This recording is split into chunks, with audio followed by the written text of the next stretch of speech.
श्री शिवाय नमस्तुभ्यं दोस्तों। हर हर महादेव। कैसे हैं आप सब? स्वस्थ और सुरक्षित होंगे। दोस्तों, जो 27 मई 2022 शुक्रवार को जो प्रदोष पड़ रहा है, त्रयोदशी तिथि बहुत ही अच्छे संयोग लेकर आ रही है।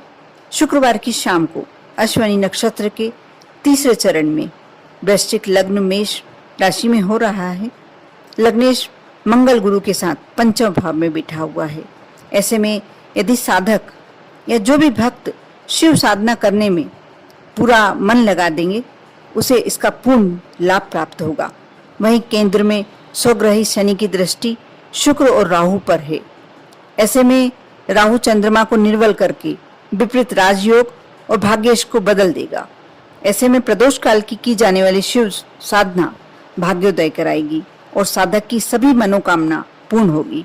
कुल मिलाकर शिव की साधना के लिए अत्यंत ही शुभ समय कहा जा रहा है।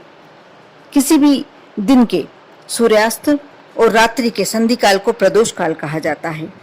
जिस प्रदोष काल को भगवान शिव की पूजन के लिए सबसे उत्तम माना जाता है, उसके बारे में पौराणिक मान्यता ऐसी है कि इसी काल में भगवान शिव ने विष का पान किया था और नीलकंठ कहलाए थे। मान्यता यह भी है कि इसी प्रदोष काल में देवों के देव महादेव कैलाश पर्वत में प्रसन्न मुद्रा में नृत्य करते हैं। मान्यता यह भी है कि एक बार चंद्र देवता को क्षय रोग हो गया था और भगवान शिव ने उन्हें जिस दिन मुक्ति दिलाई थी वह त्रयोदशी तिथि यानी प्रदोष का दिन ही था। प्रदोष व्रत की पूजन विधि इस प्रकार रहती है। भगवान शिव की साधना से जुड़े इस व्रत को करने के लिए त्रयोदशी तिथि को प्रातःकाल स्नान ध्यान करके और भगवान शिव की पूजन करना चाहिए। पहले संकल्प लेना चाहिए, फिर भगवान शिव को गंगा जल आदि से अभिषेक कराने के बाद विधि विधान से पूजन करना चाहिए। दिन में शिव मंत्रों का मनन करते हुए सायंकाल को एक बार फिर सूर्यास्त से पहले स्नान करके प्रदोष काल में भगवान शिव का षोडशोपचार तरीके से पूजन और कथा वाचन करना चाहिए।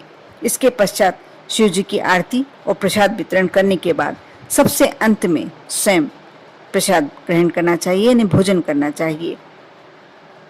सप्ताह में 7 दिन में पड़ने वाले व्रत उसके बार के नाम से जाने जाते हैं, जैसे प्रदोष, और प्रत्येक बार को पड़ने वाला प्रदोष का अपना एक अलग फल प्राप्त होता है। जैसे यदि सोमवार को प्रदोष पड़ती है तो उसे सोम प्रदोष कहते हैं और सोम प्रदोष का व्रत करने से शिव जी की विशेष कृपा प्राप्त होती है। भूम प्रदोष यानी मंगलवार को पड़ने वाले प्रदोष को भूम प्रदोष कहते हैं।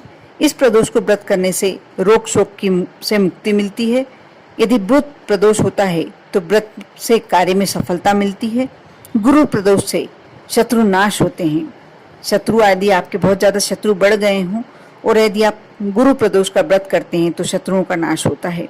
शुक्र प्रदोष, जैसा कि 27 मई को शुक्र प्रदोष ही पड़ रही है, ये सबसे ज्यादा उत्तम मानी जाती है। जो भक्त यदि धन संपत्ति की कमी से दुखी हैं, परेशान हैं, तो शुक्र प्रदोष का व्रत करने से सुख संपत्ति की प्राप्ति होती है, ऐश्वर्य की प्राप्ति होती है। व्रत भी करना चाहिए और साथ ही महादेव का पूजन विधि विधान से करना चाहिए। शनि प्रदोष से संतान सुख की प्राप्ति होती है और रवि प्रदोष व्रत से सुख सौभाग्य की प्राप्ति होती है। कुल मिलाकर प्रदोष व्रत के पुण्य प्रताप से जो भी व्यक्ति भक्त करता है, जीवन से जुड़े सभी दुख रोग शोक दूर होते हैं, उसे सभी सुखों की प्राप्ति होती है। साथ ही प्रदोष की कथा सुनने का भी उतना ही ज्यादा फल होता है। जो प्रदोष की कथा यदि प्रदोष काल में भगवान भोलेनाथ की पूजन के बाद विधि विधान से पूजन करता है, उसके बाद यदि कथा सुनता है, उसे बहुत ही उत्तम फल प्राप्त होते हैं। शुक्र प्रदोष की कथा इस प्रकार है। एक नगर में 3 मित्र रहते थे, राजकुमार, ब्राह्मण कुमार और तीसरा धनिक पुत्र। राजकुमार और ब्राह्मण कुमार विवाहित थे। धनिक पुत्र का भी विवाह हो गया था, लेकिन गोना शेष था। एक दिन तीनों मित्र स्त्रियों की चर्चा कर रहे थे। ब्राह्मण कुमार ने स्त्रियों की प्रशंसा करते हुए कहा, नारीहीन घर भूतों का डेरा होता है। धनिक पुत्र ने यह सुना तो तुरंत ही अपनी पत्नी को लाने का निश्चय कर लिया। तब धनिक पुत्र को माता पिता ने समझाया कि अभी शुक्र देवता डूबे हुए हैं, ऐसे में बहू बेटियों को उनके घर से विदा करवा के लाना शुभ नहीं माना जाता। लेकिन धनिक पुत्र ने एक ना सुनी और ससुराल पहुंच गया। ससुराल में भी उसे बहुत ही मनाने की कोशिश की गई, लेकिन वो जिद पर अड़ा रहा और कन्या के माता पिता को उसकी जिद से कन्या की विदाई करनी पड़ी। विदाई के बाद पति पत्नी शहर से निकले ही थे कि बैलगाड़ी का पहिया निकल गया और बैल की टांग टूट गई। दोनों को चोट लगी, लेकिन फिर भी वह चलते रहे। कुछ दूर जाने पर उनका पाला डाकुओं से पड़ा, जो उनका सारा धन लूट कर ले गए। दोनों घर पहुंचे, वहां धनिक पुत्र को सांप ने डस लिया। उसके पिता ने वेद को बुलाया। वेद ने कहा कि वह 2-3 दिन में मर जाएगा। जब ब्राह्मण कुमार को यह खबर मिली तो वह धनिक पुत्र के घर पहुंचा और उसके माता पिता को शुक्र प्रदोष व्रत करने की सलाह दी और कहा कि इसे पत्नी सहित वापस ससुराल भेज दें।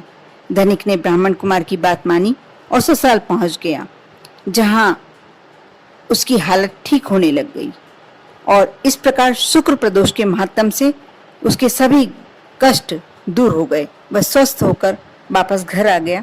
इस प्रकार कहते हैं कि जो शुक्र प्रदोष का व्रत करता है वह धन्य धान्य से पूरित तो होता ही है। माँ लक्ष्मी की कृपा तो उस पर होती ही है, सारे ऐश्वर्य उसको मिलते हैं, लेकिन उस पर किसी और कष्ट का भी साया नहीं पड़ता। इस प्रकार कथा का समापन हुआ। आप भी इस कथा का श्रवण अवश्य करें और अपने जीवन की समस्याओं का अंत करें। ओम नमः शिवाय।